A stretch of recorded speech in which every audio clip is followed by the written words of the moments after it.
வாக்குண்டாம் நல்ல மனமுண்டாம் மாமலரால் நோக்குண்டாம் மேனி நுடங்காது பூ கொண்டுதுப்பார் திருமேனி தும்பிக்கையான் பாதம் தப்பாமல் சார்வார் தமக்கு.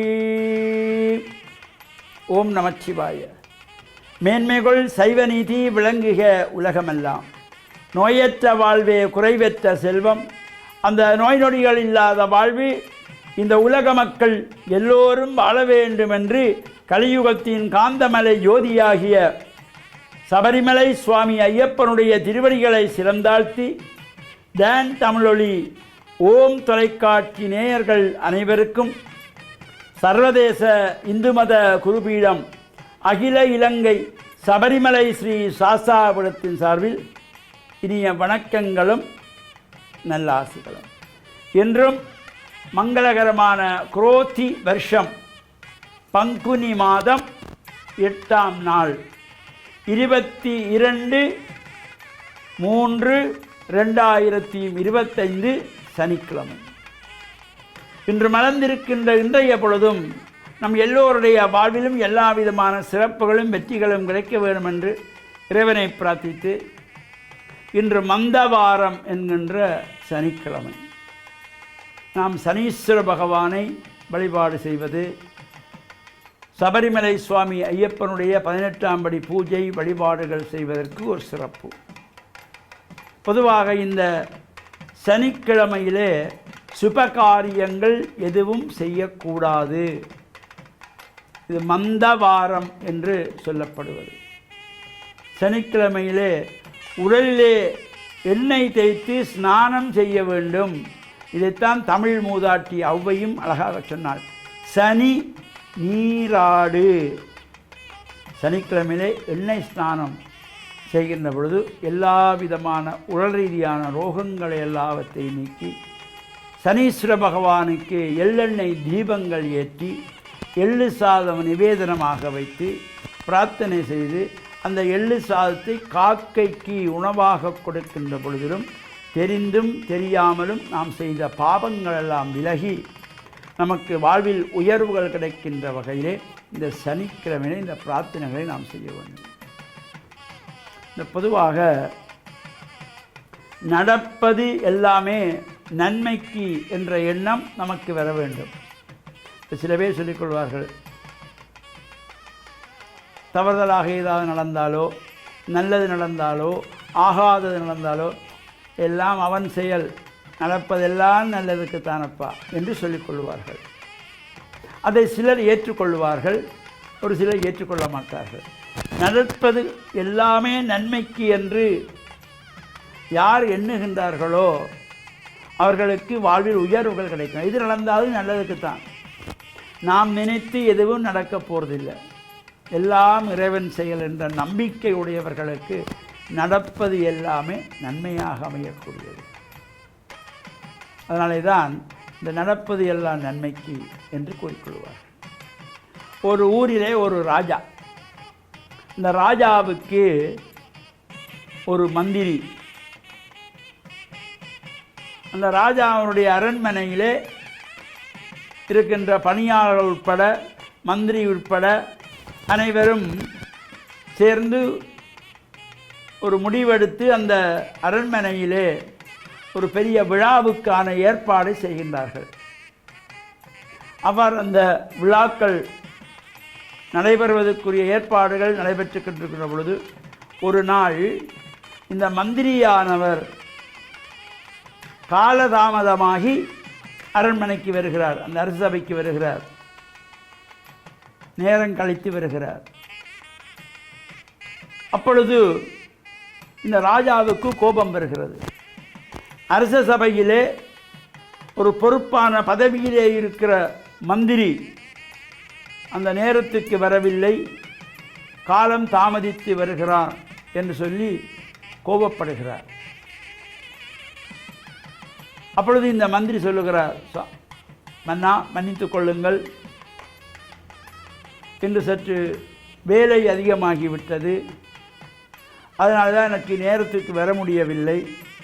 நான் காலையிலேயே புறப்பட்டேன், சில தடங்கல்கள் வந்தது, சரி, நடப்பது எல்லாம் நன்மைக்கு என்று எண்ணிவிட்டு இருந்தேன். இங்கே வந்து உங்களிடத்தில் மங்களம் வாங்குகிறேன், அதுவும் நன்மைக்குத்தான் என்றானாம். இவ்வாறு இருக்கின்ற பொழுது அந்த ராஜாவுக்கு எப்பொழுதுமே பகல் சாப்பாடு சாப்பிட்ட உடனே வெற்றிலை பாக்கு போடுகின்ற ஒரு வழக்கம். என்னுடைய தொடர்ச்சியை நடப்பது எல்லாம் நன்மைக்கு என்ற நல்ல சிந்தனையோடு நாளைய தினம் என்னுடைய தொடர்ச்சியை சிந்திப்போம் என்று கூறி, டான் தமிழொலி ஓம் தொலைக்காட்சி நேயர்கள் அனைவருக்கும் சர்வதேச இந்து மத குரு பீடத்தின் சார்பில் நல்ல ஆசிகளை கூறிக்கொள்வதில் மன மகிழ்வு கொள்கிறோம். வணக்கம்.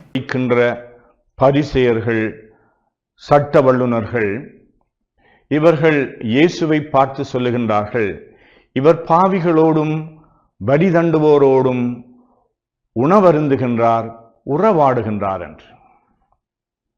இயேசுவினுடைய ஆளுமையிலே, அவருடைய பணி வாழ்விலே தலை சிறந்ததாக, மிகவும் முக்கியமானதாக இருந்தது அவர் யார் யாரோடு பழகினார், யாரை அரவணைக்க விரும்பினார், யாருடைய வாழ்க்கையில் அவர் இரண்டர கலந்து கொண்டார். இங்கு இயேசு மீது குற்றம் சுமத்தப்படுகின்றது. அப்பொழுது இயேசு அழகான இந்த உவமை மூலமாக ஒரு தகப்பனிடம் இருந்து 2 பிள்ளைகளிலே இளைய மகன் தன்னுடைய சொத்துக்களை எல்லாம் எடுத்துக்கொண்டு தூர தேசத்திற்கு சென்று ஒரு பாவ வாழ்விலே அவன் வாழ்ந்து இறுதியாக அவன் பன்றிகளுடைய கூட்டத்திலே சேருகின்ற அளவிற்கு அவன் தாழ்த்தப்படுகின்றான். பாவத்தினுடைய கொடுமையிலே, பாவத்தினுடைய அவன் அந்த தாக்கத்திலே ஆழமாக அவன் பாதிக்கப்பட்டவனாக இருக்கின்றான். அந்த ஊர் முழுவதுமே பஞ்சம் எழுகின்ற அளவிற்கு அவனுடைய நிலைப்பாடு, பாவத்தினுடைய கொடுமை, கொடூரத்தன்மை அவனை தாக்கியதை பார்க்கின்றோம். ஆனால் அந்த ஊதாரி மகன் திரும்பி வருகின்ற பொழுது இந்த தந்தை அவரை காண்கின்றார். தூரத்திலேயே கண்டு அவர் ஓடிச் சென்று அவரை அரவணைத்து முத்தமிட்டு அவரை வீட்டிற்கு கொண்டு வந்து அவருக்குரிய மகனுக்குரிய எல்லா உரிமைகளையும் மீண்டும் கொடுக்கின்றார். அவருக்கு பாதணிகளை அணிவித்து கையிலே மோதிரத்தை போட்டு அழகான உடையை போட்டு அங்கு ஒரு பெரும் விருந்தை அவர் உபசரித்து அவரை கொண்டாடுகின்றார். இவ்வாறு இயேசு கடவுள் யார் என்பதை தெளிவாக எடுத்துச் சொல்லுகின்றார். கடவுளுடைய திருமுகம் இரக்கத்தினுடைய திருமுகமாக இருக்கின்றது. யார் யாருக்கு அன்பும் அரவணைப்பும் மன்னிப்பும் ஆதரவும் தேவையோ அவர்களை நாடி செல்லுகின்ற இயேசு. இதுதான் கடவுள், கடவுளுடைய அன்பு, கடவுளுடைய இரக்கம், கடவுளுடைய கருணை இப்படித்தான் இருக்கின்றது என்று இந்த உவமை மூலமாக சொல்லுவது மட்டுமல்ல, அவருடைய வாழ்விலும் அதை எண்பித்தார். இந்த தவக்காலம் என்பது கடவுளுடைய இரக்கத்தை நாங்கள் உணர்ந்து கொள்வது, உள்ளத்தின் ஆழத்திலே நான் ஒரு பாவி என்கின்ற அளவிற்கு என்னுடைய பாவத்தினுடைய கனாகனங்களை எல்லாம் உணர்ந்து கொள்ளுகின்ற பொழுதுதான் இந்த ஊதாரி மகன் தன்னுடைய பாவத்தினுடைய கடைசி கட்டத்திலே இருந்து அவன் இறந்து போயினவன் மீண்டும் உயிர் பெற்று விட்டான் என்று சொல்லப்படுகின்றது. காணாமல் போனவன் மீண்டும் கண்டுபிடிக்கப்பட்டான் என்று சொல்லப்படுகின்றது. அத்தகையான ஒரு உயிர்ப்பின் மகிழ்ச்சியை, நிறைவை நாங்கள் அனுபவிப்பதற்கு இறைவனை நாங்கள் கருணை தெய்வமாக காண வேண்டும். அவருடைய மன்னிப்பிலே நாங்கள் நம்பிக்கை வைக்க வேண்டும். அவர் எங்களுடைய வாழ்வை மீண்டும் மீண்டும் அவர் புத்துயிர் பெற்றதாக உயிர்த்தெழச் செய்வார் என்ற நம்பிக்கை வைக்க வேண்டும். எங்களுடைய உண்மையான வாழ்க்கையினுடைய, எங்களுடைய நிஜமான வாழ்வினுடைய, எங்களுடைய உண்மை நிலையை நாங்கள் உணர்ந்து கொள்ளுகின்ற பொழுதுதான் அந்த கடவுளுடைய இரக்கத்தை எங்களால் அனுபவிக்க முடியும். எவ்வளவு தூரம் தாகம் இருக்கின்றதோ அவ்வளவு தூரம்தான் நாங்கள் நீரை அருந்துகின்ற பொழுது அதனுடைய அருமையையும் பெருமையையும் உணர்ந்து கொள்ள முடியும். இவ்வாறு எங்களுடைய வாழ்க்கையினுடைய பாவ நிலையை, குற்ற நிலையை நாங்கள் உள்ளத்தின் ஆழத்திலே உண்மையாகவே நாங்கள் உணர்ந்து கொள்ளுகின்ற பொழுது கடவுளுடைய அருளுக்கு நாங்கள் எங்களுடைய உள்ளங்களை திறந்து விடுகின்றோம். கடவுள் எங்களுடைய உள்ளங்களை கருணையின் மழையினால் நிரப்ப வேண்டுமென்று இந்த நாளிலே உருக்கமாக இறைவனை பார்த்து அருள் வேண்டுவோமாக. ஆமீன்.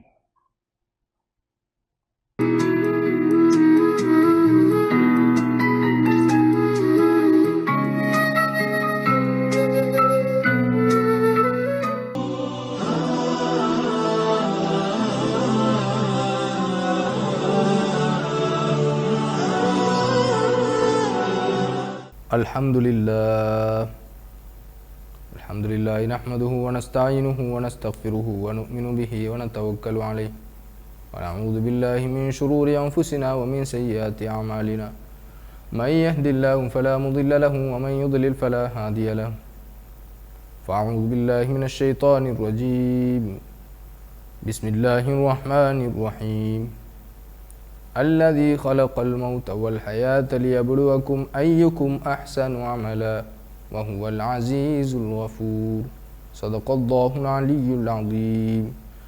கண்ணியத்திற்குரிய அன்பார்ந்த நேயர்களே, சகோதரர்களே, அல்லாஹு தாலா இந்த உலக வாழ்வை எமக்கு ஒரு குறுகிய கால அவகாசம் உள்ளதாக ஆக்கி தந்திருக்கின்றான். ஒவ்வொரு மனிதனுடைய வாழ்வும் மிக வேகமாக துரித கதியில் சென்று கொண்டிருப்பதை நாங்கள் பார்க்கலாம். சிறுவர்களாக இருந்தவர்கள் வாலிபர்களாக மாறுகிறார்கள், வாலிபர்களாக இருந்தவர்கள் வயோதிபர்களாக மாறுகின்றார்கள்.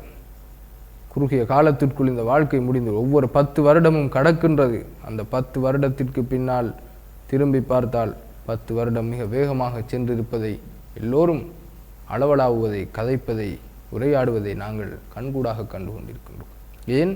குறுகிய கால வாழ்க்கை தான் மனிதனுடைய அவகாசமாக இருந்து கொண்டிருக்கின்றது. இது அல்லாஹு தாலாவின் புறத்திலிருந்து வழங்கப்பட்டது. இதனைத்தான் அல்லாஹு தாலா அல் குர்ஆனிலே அல்லதி ஹலகல் மௌத்த வல் ஹயாத், நாங்கள் இந்த இறப்பையும் ஹயாத் என்கின்ற இந்த வாழ்வையும் உங்களுக்கு வழங்கி இருப்பது எதற்காக? லியபுலுவக்கும் ஐயுக்கும் அஹ்சனு அமலா, யார் சிறந்த நல்ல காரியங்களை நிலைநாட்டுகின்றார் என்பதை பரீட்சித்து பார்ப்பதற்காக என்று அல்லாஹு தாலா குறிப்பிடுகின்றார். சிறந்த நற்காரியங்கள் என்று சொன்னால் என்ன? எவையெல்லாம் அல்லாஹ்வினால் ஏவப்பட்டுள்ளதோ, அல்லாஹ்வினால் அவனுடைய அல் குர்ஆனிலே ஏவல்களாக செய்யக்கூடிய விடயங்களாக கட்டளையிடப்பட்டுள்ளதோ, நபி ஸல்லல்லாஹு அலைஹி வஸல்லம் அவர்கள் முன்மாதிரியாக காட்டி தந்திருக்கின்றார்களோ, அவை அனைத்தும் நல்ல செயல்கள். கெடுதியான செயல்கள் என்று சொன்னால் என்ன? எவையெல்லாம் மோசமான பாவமான காரியங்கள் என்று அல்லாஹு தாலாவினால் தடையுத்தரவு பிறப்பிக்கப்பட்டிருக்கின்றதோ, கட்டளை விதிக்கப்பட்டிருக்கின்றதோ, நபி ஸல்லல்லாஹு அலைஹி வஸல்லம் அவர்கள் தடை செய்திருக்கின்றார்களோ, செய்யாமல் தவிர்ந்திருந்தார்களோ, அவை அனைத்தும் கெட்ட செயல்கள், தீய செயல்கள். எனவே அது எந்த வழியில் அது நோக்கப்பட்டதாக இருந்த போதிலும் அது நல்ல செயல் என்று ஏவப்பட்டதுதான் நல்ல செயல். ஹலால் ஹராம், நல்லது கெட்டது, சுத்தமானது அசுத்தமானது, நாகரிகமானது நாகரிகமற்றது என்று பல வழிகளில் இஸ்லாம் நல்ல விடயங்களை காட்டி தந்திருக்கின்றது. அதிலே அடிப்படையானதுதான் மக்களுடன் நல்ல முறையில் நடந்து கொள்வது. ரசூலுல்லாஹி ஸல்லல்லாஹு அலைஹி வஸல்லம் அவர்கள் மக்காவிலிருந்து மதீனாவிற்கு ஹிஜ்ரத் எனும் அந்த இடம்பெயர்வு நகர் அல்லாஹ்வுக்காக வேண்டி ஊரை விட்டு சென்றதன் பின்னால் அவர்கள் செய்த உபதேசம் என்ன? அஃப்ஷுஸ் சலாம் அத்தீமுத் தஆம் ஸல்லு அலன் நாஸின் நியாம், மக்களுக்கு மத்தியில் சலாம் எனும் முகமனை பரப்புங்கள். அஸ்ஸலாமு அலைக்கும் வரஹ்மத்துல்லாஹி வபரகாத்துஹு, உங்கள் மீது சாந்தியும் சமாதானமும் உண்டாவதாக என்ற ஒரு மனிதனை பார்த்து முகம் மலர்வது, முகமன் கூறுவது, அது ஒரு அவனுக்கு செய்கின்ற பிரார்த்தனையாகவும் நலவான செயலாகவும் இருக்கும்.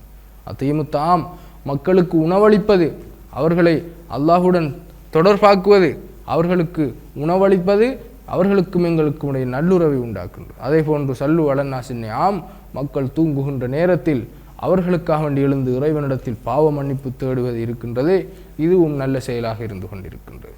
பாதையில் கிடக்கின்ற கல் முல்லை அகற்றி ஓரமாக போடுவது கூட தர்மம் என்று ரசூலுல்லாஹி ஸல்லல்லாஹு அலைஹி வஸல்லம் அவர்கள் சொன்னார்கள். பெற்ற தாயினுடைய அன்னையினுடைய முகத்தை பார்த்து மலர்ந்த முகத்துடன் அந்த அன்னையை தாயை நோக்குவது கூட தர்மம் என்று ரசூலுல்லாஹி ஸல்லல்லாஹு அலைஹி வஸல்லம் அவர்கள் சொன்னார். இவ்வாறு சில சிறிய நல்ல விடயங்களை எங்களுடைய வாழ்வில் அல்லாஹ்வுக்காக வேண்டி பின்பற்றுவதனூடாக அல்லாஹ் தாலா உலகில் எங்களுக்கு ஏவி இருக்கின்ற கட்டளைகளை நிலைநாட்டுவதற்குரிய பெரிய பாக்கியத்தை அல்லாஹ் தாலா அருள்வான். எனவே இந்த விடயங்களை எடுத்து நடப்பதற்கு அல்லாஹ் நம் அனைவருக்கும் அருள் புரிவானாக. அஸ்ஸலாமு அலைக்கும் வரஹ்மத்துல்லாஹி வபரகாத்துஹு.